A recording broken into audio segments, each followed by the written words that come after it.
پاکستان میں ہر جگہ ایک ترکش ڈرامے کے چرچے زبان زد عام ہیں۔ اس ڈرامے نے سابقہ تمام ریکارڈ توڑ ڈالے۔ ارطغرل الغازی نامی یہ ڈرامہ ترکی سے بھی زیادہ پاکستان میں مقبول ہو گیا ہے۔ اس ڈرامے کا ایک ریکارڈ یہ بھی ہے کہ صرف 15 روز میں یوٹیوب پر 10 لاکھ سے بھی زیادہ سبسکرائبر ہو گئے۔ ترکی میں اس ڈرامے کی پہلی قسط کو 5 سالوں میں 1 کروڑ 20 لاکھ بار دیکھا گیا ہے، جبکہ اگر پاکستان کی بات کی جائے تو اس ڈرامے کے پاکستانی یوٹیوب چینل پر پہلی قسط کو صرف 3 ہفتوں میں 2.5 کروڑ سے زائد بار دیکھا گیا ہے۔ اس ڈرامے میں مختلف جگہ بلوچی ثقافت کو عیاں کیا گیا ہے اور یہ بھی دکھایا گیا ہے کہ کائی قبیلے میں بھی بلوچ رہتے تھے۔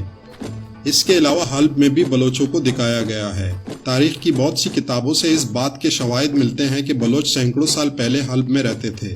آج بھی بلوچوں کی ایک بڑی تعداد وہاں آباد ہے۔ چند سال پہلے کی جانے والی مردم شماری کے مطابق ترکمنستان میں بلوچوں کی آبادی 1 لاکھ سے زائد ہے، جو کہیں سے ہجرت کر کے نہیں گئے بلکہ وہاں کے آبائی لوگ ہیں۔ ترکمنستان بھی کیسپین سی کے ساحل پر ہے۔ واضح رہے کہ کیسپین سی ایک سمندر نہیں بلکہ دنیا کا سب سے بڑا جھیل ہے۔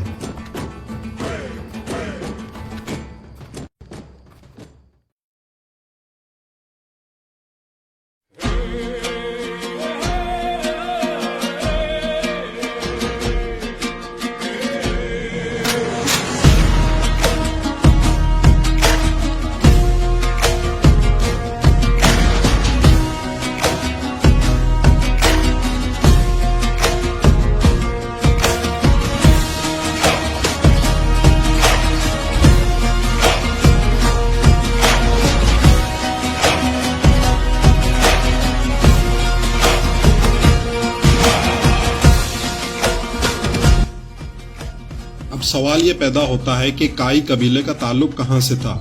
ارطغرل الغازی کا تعلق اہلت سے تھا، جو کہ کیسپین سی کے مشرق میں ہے۔ یہی ان کی جائے پیدائش بھی ہے۔ سیزن 2 میں مختلف اقساط میں اہلت کا ذکر آتا ہے۔ کائی قبیلے نے وین نامی جھیل اور کیسپین سی کے درمیان مختلف علاقوں میں ہجرت کی، اور اس بات کے تاریخی شواہد موجود ہیں کہ بلوچوں کا تعلق کیسپین سی کے مشرقی علاقے سے تھا۔ نصیر دشتی اپنی کتاب دا بلوچ اینڈ بلوچستان میں لکھتے ہیں کہ بلوچوں کا پرانا نام بالاچک تھا، جو بالاشگان کے رہنے والے تھے۔ بالاشگان بھی کیسپین سی کے مشرق اور وین جھیل کے درمیانی علاقے کا پرانا نام تھا، جیسا کہ آپ اس پرانے نقشے میں دیکھ سکتے ہیں۔ آج اس علاقے کا کچھ حصہ ترکی اور کچھ حصہ آذربائیجان میں پڑتا ہے۔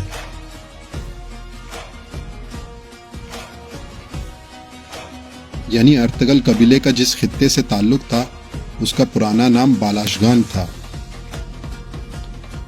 جب بلوچوں نے ایران کی طرف ہجرت کی تو فارسیوں نے انہیں بالاچ کا نام دیا، جو بعد میں تبدیل ہو کر بلوچ ہو گیا۔ اس کے علاوہ عربوں نے انہیں بلوش کہا۔ آج بھی عرب انہیں البلوشی کہتے ہیں۔ آج بھی بلوچوں میں بالاچ نام بہت عام ہے۔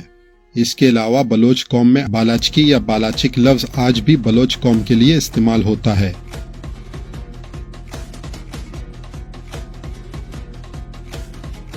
ایران کے مغربی علاقوں سے لے کر ترکمنستان تک اور ترکمنستان سے لے کر وین جھیل تک آج بھی لاکھوں بلوچ رہتے ہیں، جو کہیں سے ہجرت کر کے نہیں گئے بلکہ وہاں سینکڑوں سال سے آباد ہیں۔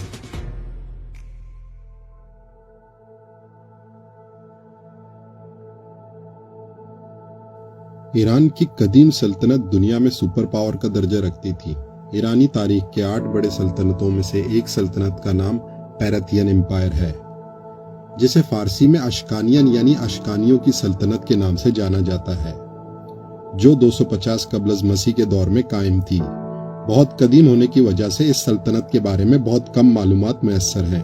بلوچی لباس میں اگر ہم سب سے منفرد جز کی بات کریں تو وہ 3 ہیں، ایک بلوچی شلوار، دوسرا پندول اور تیسرا بلوچی چوٹ۔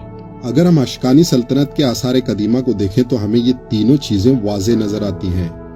ہم یہ جانتے ہیں کہ مجسمے عام لوگوں کا نہیں بلکہ شاہی خاندان کے افراد کا بنایا جاتا تھا۔ اگر آپ اس مجسمے کو دیکھیں تو پندول واضح طور پر دیکھا جا سکتا ہے۔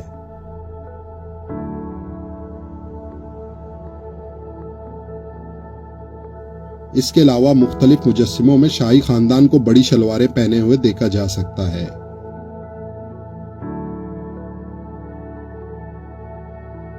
یہ شامی نام کا مجسمہ ہے جسے ایران کے قومی عجائب گھر میں رکھا گیا ہے۔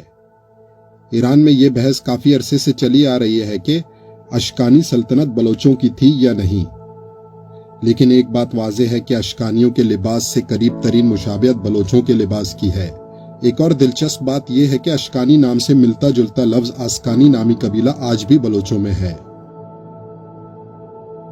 پارتھین امپائر یعنی اشکانین کے بعد ایران میں ایک اور بادشاہ گزرے جن کا نام بالاچ تھا۔ مشرق اور مغرب میں لکھی جانے والی مختلف تاریخ کی کتابوں سے یہ بات ثابت ہے کہ بلوچ سپاہیوں کے ہیلمٹ پہ تاج خروس کا نشان ہوتا تھا۔ یہ ایران کے بادشاہ بالاچ کے زمانے کا ایک سکہ ہے جس پہ بالاچ کی تصویر بنی ہوئی ہے۔ اگر ہم غور سے دیکھیں تو بادشاہ کے تاج پر تاج خروس کا نشان دیکھا جا سکتا ہے۔ ہم جانتے ہیں کہ عربی زبان میں چے نہ ہونے کی وجہ سے چے کی جگہ شین کا استعمال ہوتا ہے۔ جب عربوں نے ایران کی تاریخ لکھی تو انہوں نے بالاچ کی جگہ بالاش لکھا۔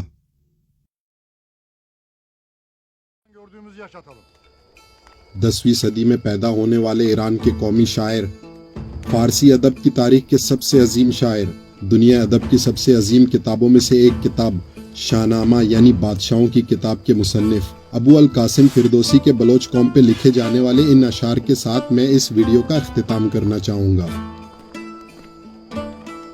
سپاہش زگردان کوچ و بلوچ، سگالید جنگ و بر آورد و خوچ، کسی در جہان پشت شان ندید، برہنے یک انگشت شان ندید۔